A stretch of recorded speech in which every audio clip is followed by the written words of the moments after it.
Einnig sá flokkur orða sem að heitir nafnháttaramerki og þau heita nafnháttaramerki af því að sagnorð í nafnhætti er að fara. Sögnin er fara en fyrir framan fara er þetta litla orð að.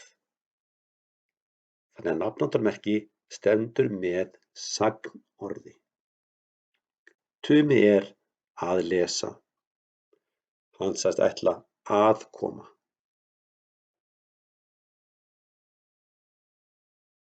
Og síðan erum við með flokk orða sem heita upphrópanir.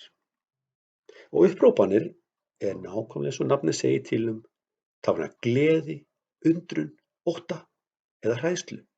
Ha, hó, hæ, nei, jú, uss og fleira.